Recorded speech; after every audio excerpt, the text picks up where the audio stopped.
Hello, everybody, and thank you for joining. My name is Michael, and I work with the NCC Group as an Associate Director within the Technical Cybersecurity team. Today, I'm going to be talking to you about the Trusted Platform module, especially when it comes to the ATM contact.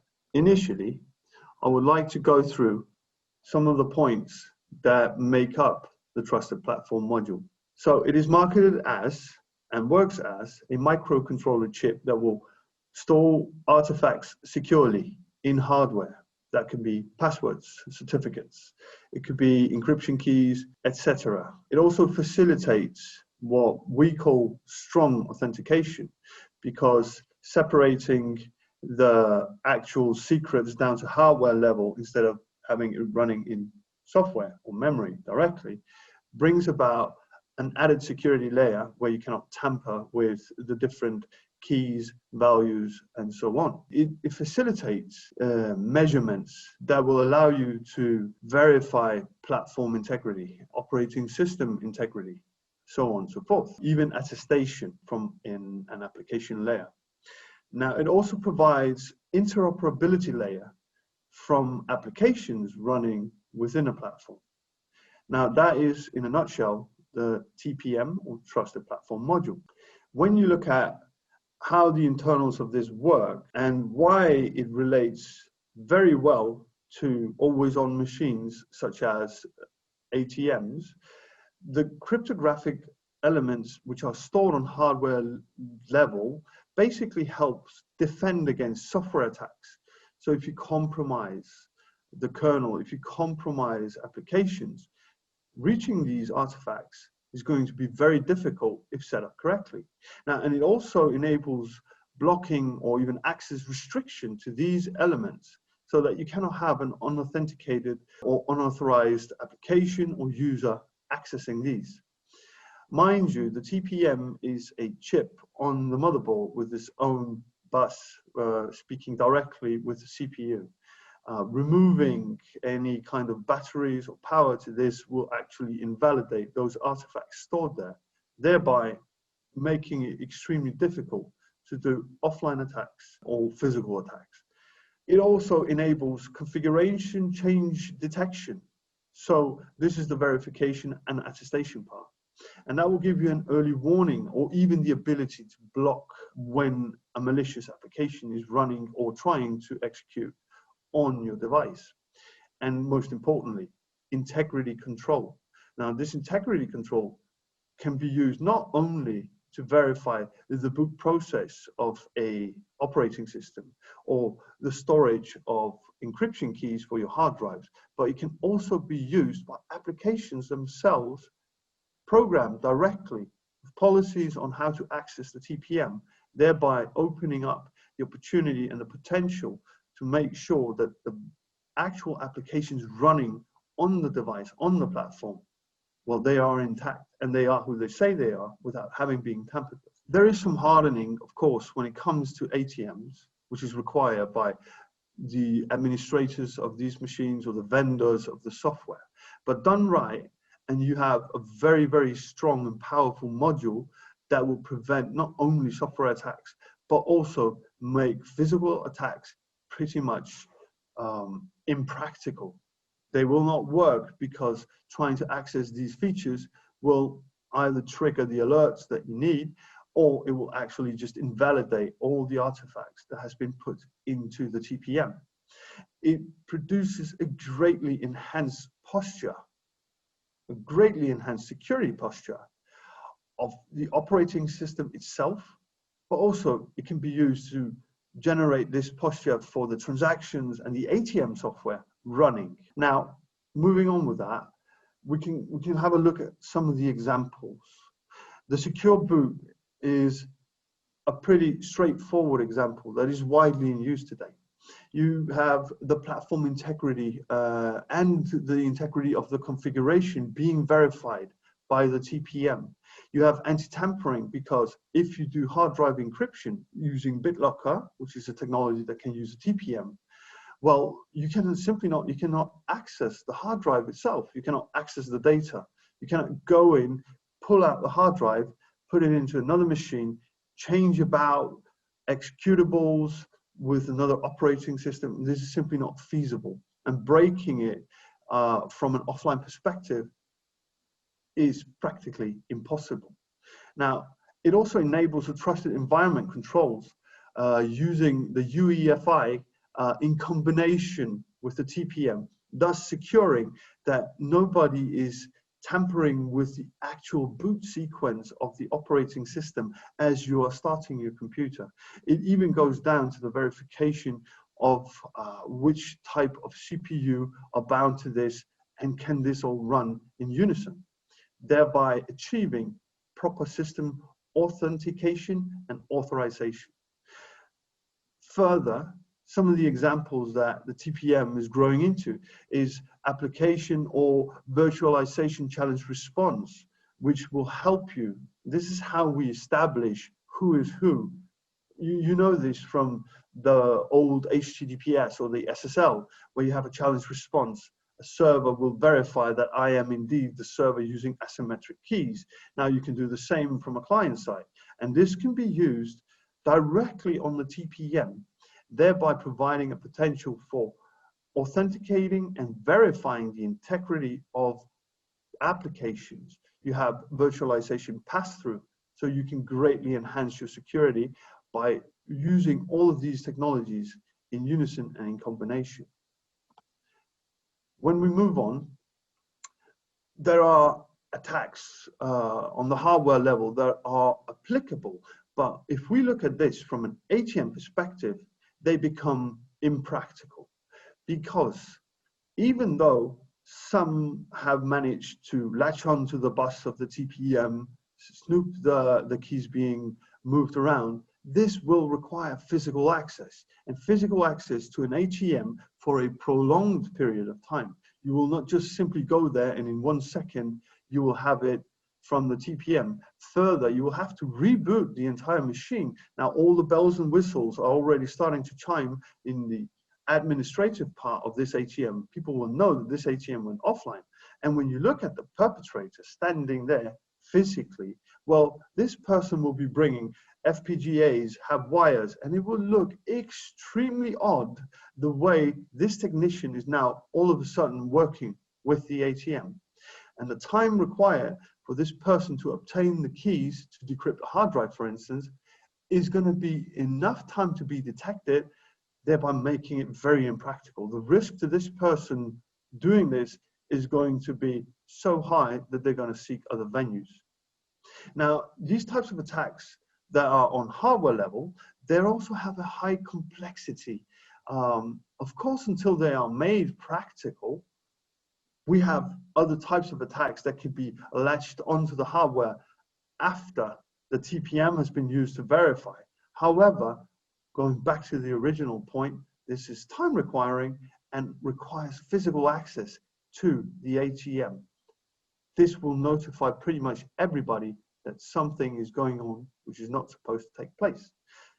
So the TPM, in a quick perspective for the ATM, it offers proper hard drive encryption. It offers strong operating system, I was going to say OS, but operating system verification and anti-tampering.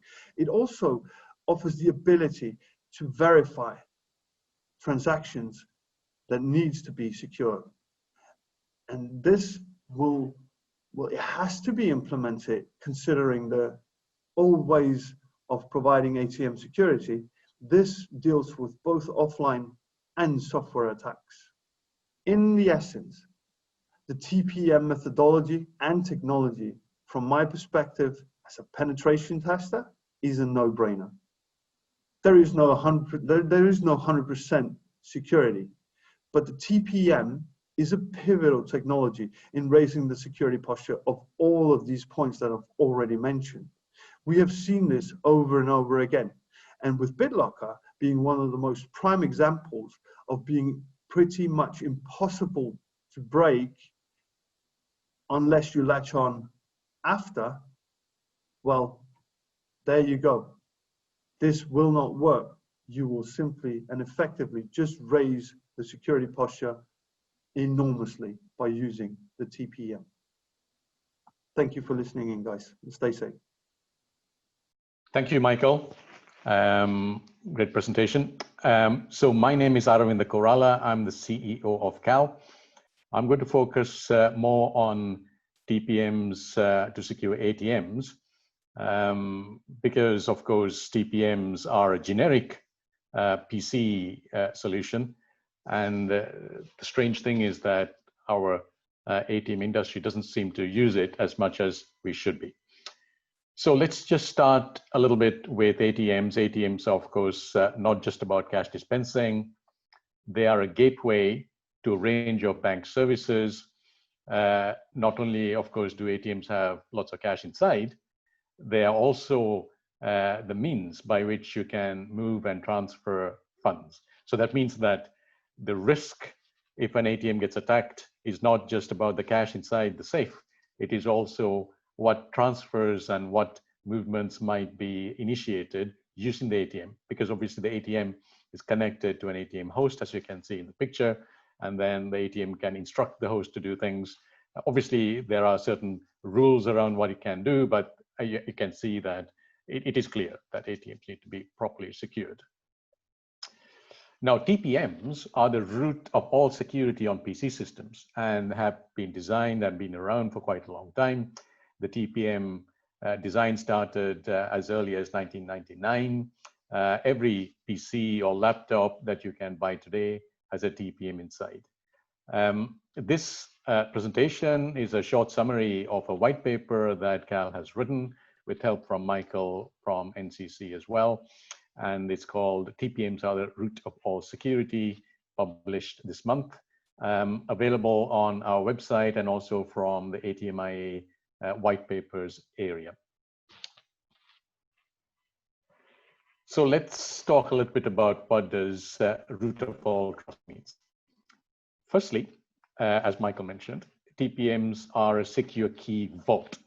One of the things about encryption is that you need to have keys to encrypt. And the root key, the key right at the beginning of a keychain, needs to be securely stored because it has to be in the clear. It can't be also encrypted, because if you encrypt it, then you need another key to decrypt it. So at the beginning of a chain of keys, there is a clear key. Now, the most important thing to be aware is that these clear keys cannot be stored on the hard disk, because then if somebody attacks the hard disk, that key is available. And there is just no known way of securing a key in the clear on a hard disk. There is no known way of doing that. The TPM is the place where those keys are therefore stored. But of course, if you store keys on a TPM, the next problem you have is, well, whom are you going to give access to that key? If software on the ATM says, please can I have the key, are you going to hand over the key? You can't do that unless you know that the software is secure in itself. And this is where the TPM comes in again. And it has something called the core root of trust measurement, CRTM, an important term. It means that from the boot process, right from the very first power on switch being enabled, it measures the boot process to ensure that there has been no change in any of the software that is in the BIOS, the UEFI, the bootloaders in Windows, and so on. And the TPM helps to do that, and there is no other way.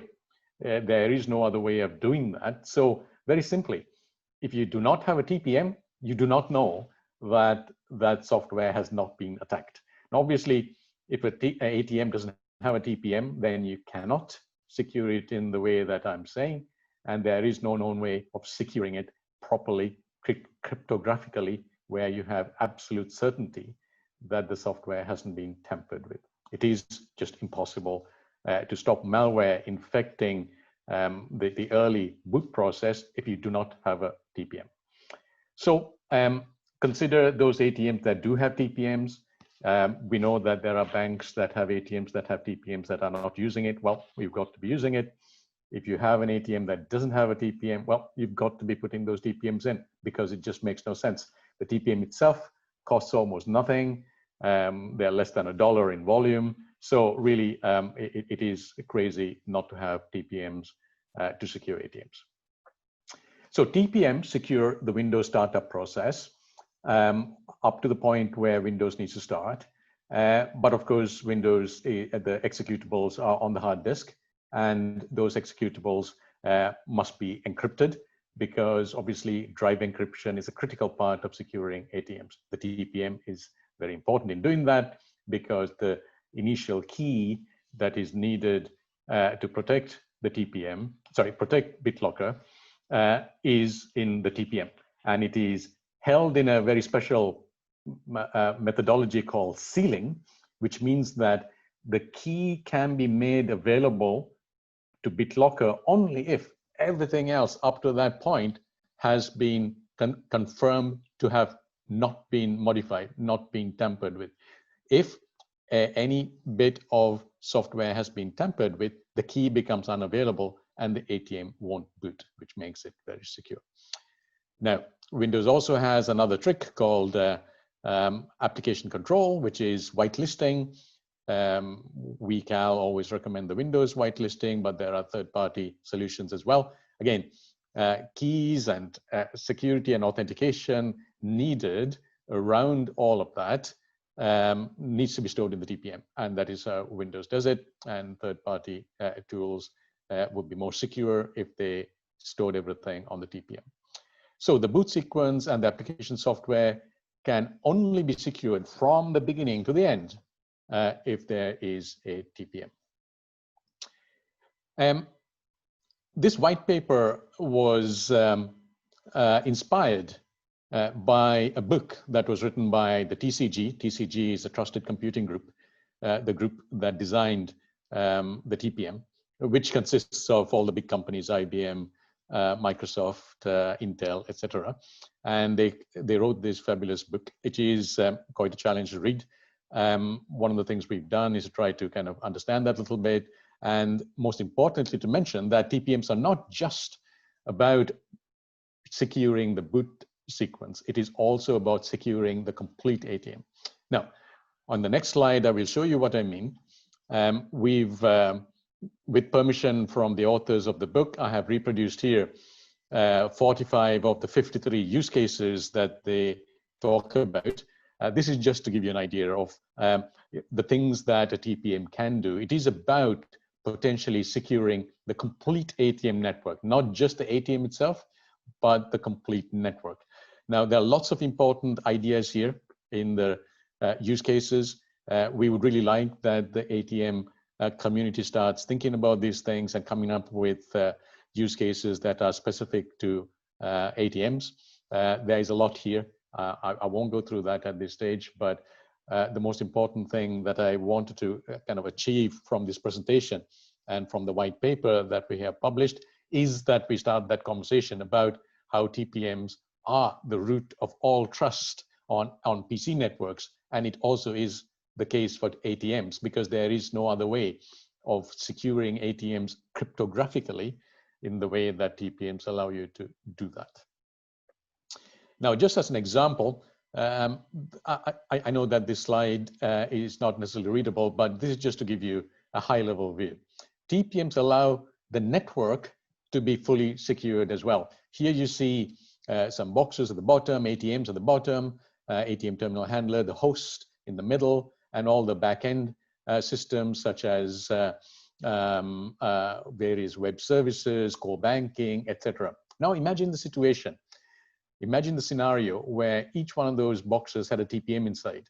If you had that, then it would mean that all of the connections can be cryptographically secured. In other words, when the ATM speaks to the terminal handler would know that A, the ATM is secured, B, that none of the software has been tampered with, and vice versa. The ATM would know that about the terminal handler. If the terminal handler had a TPM inside, everything inside that terminal handler would be secured too. And similarly, when the terminal handler talks to a web server, they would know that both systems were secured all the way, every bit and byte of each of the executables inside every single box in that picture would be known to have been cryptographically secured, unmodified, and unchanged.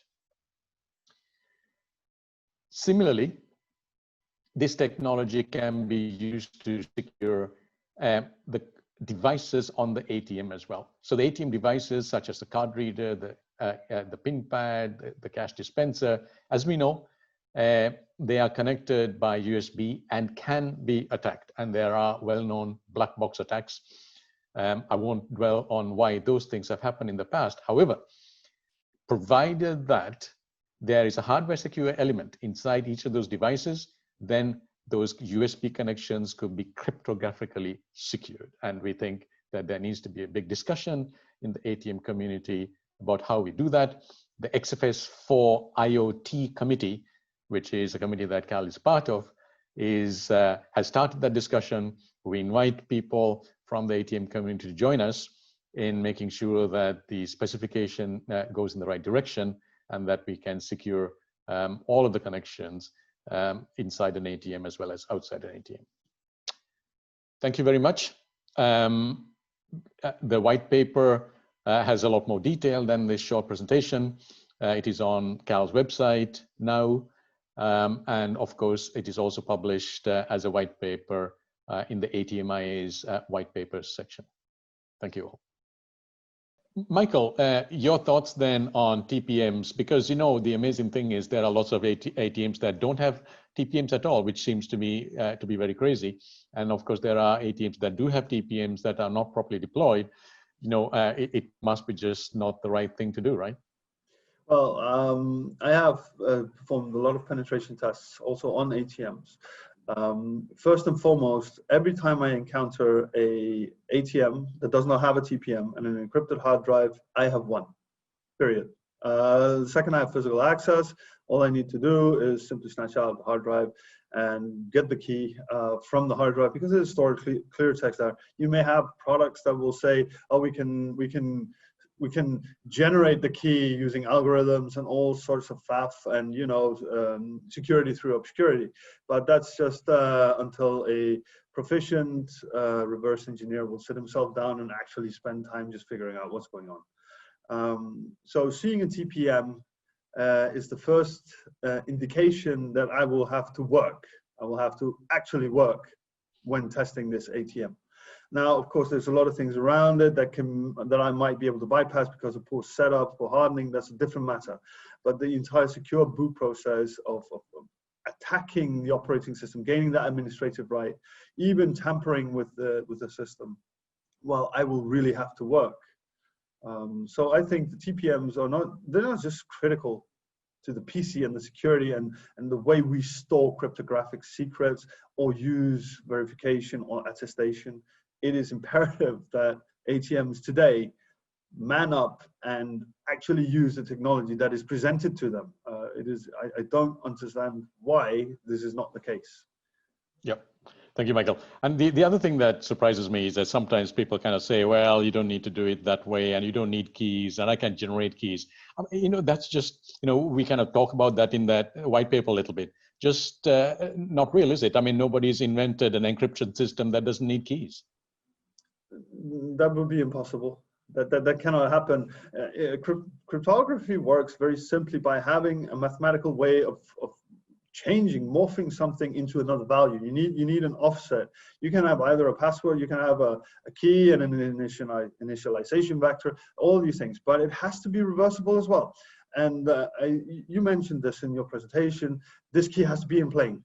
Somehow, somewhere, this has to be stored. Of course, then we have another technology which we call the asymmetric encryption, where you have a public key, private key. Well, here's the thing: the private key is still in plain text on the host who has it. So, you know, as long as if I get that, oh, you're pretty much done with. So in essence, the TPM is just a great way to really store your secrets, and if used correctly, it is extremely secure.